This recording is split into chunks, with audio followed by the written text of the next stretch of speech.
Minasan, konnichiwa, samurai Tinagas. So in this first meeting, I would like to tell everybody we have our course which is called Fundamentals of Surveying.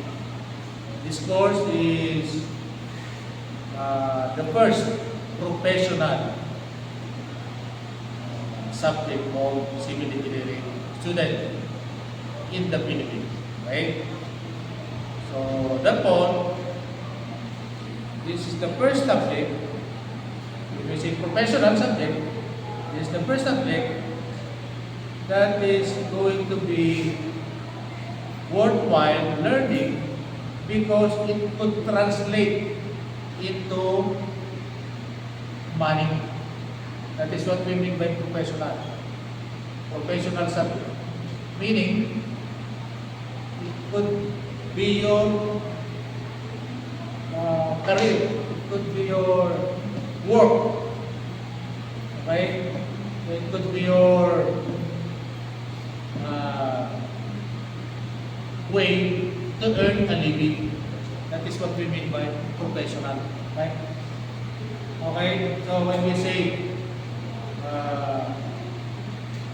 professional TikToker, professional vlogger, meaning to say they are not doing TikTok, they are not doing vlogger for hobby purposes, but for money. That is what we mean by professional, right?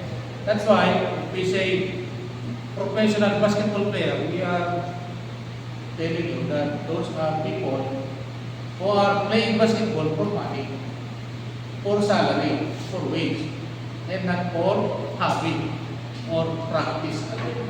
Right?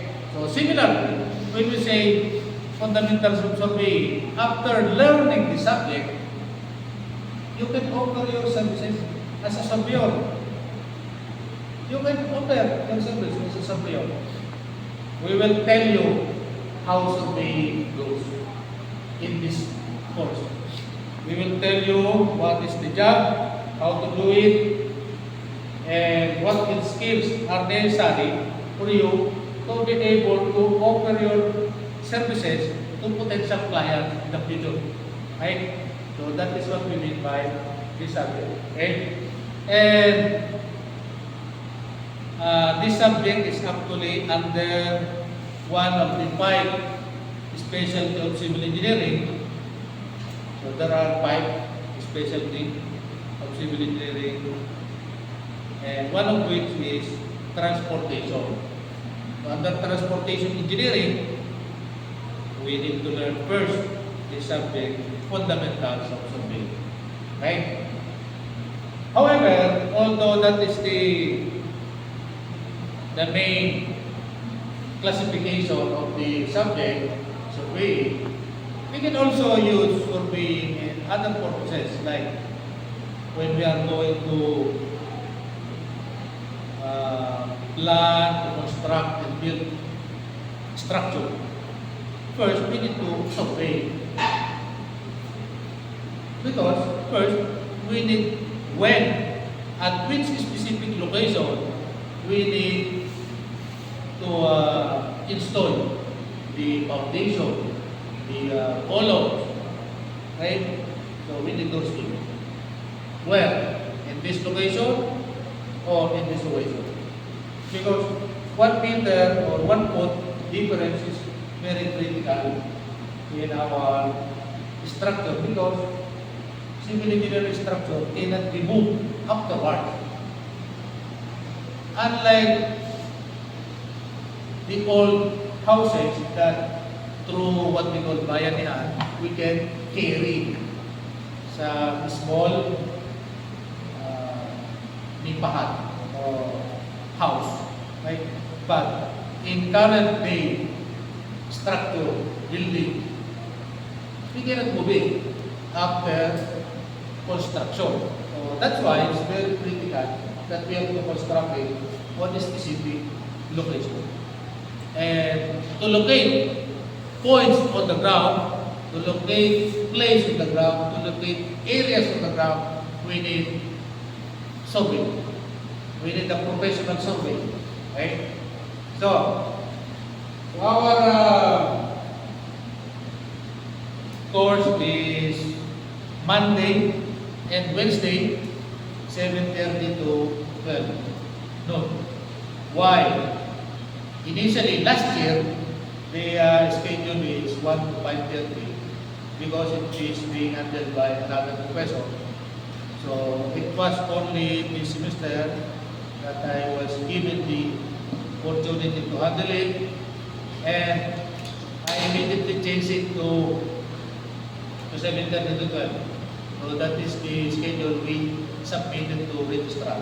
Unfortunately, it was not updated with your reflected COE. Okay?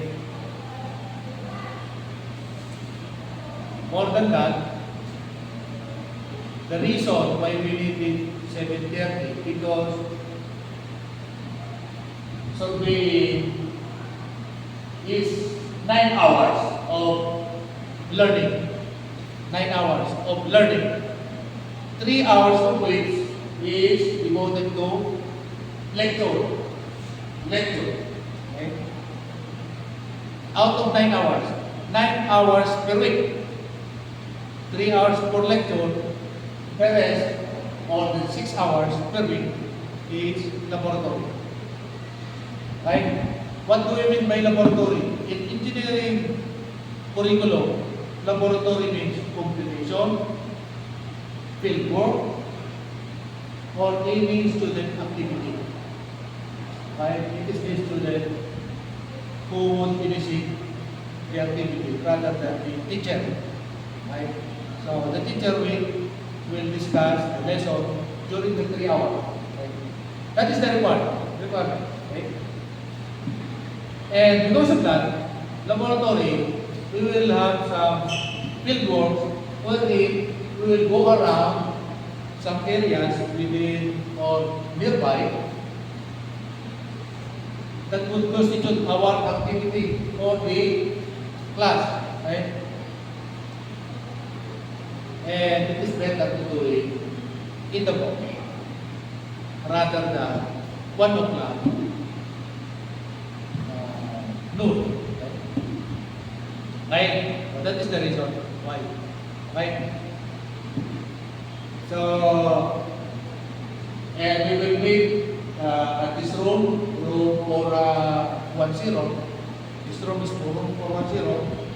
That is actually assigned to another professor. However, we are given reducing that we can use it. Okay?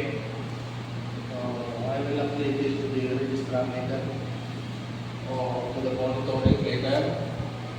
And then, I am your newly assigned professor for this course.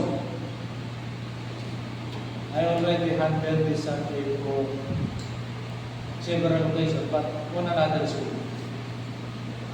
When I am studying this course in this university, Engineer Tataro is our professor. However, Engineer Tataro is busy and that he will be higher position, so he is now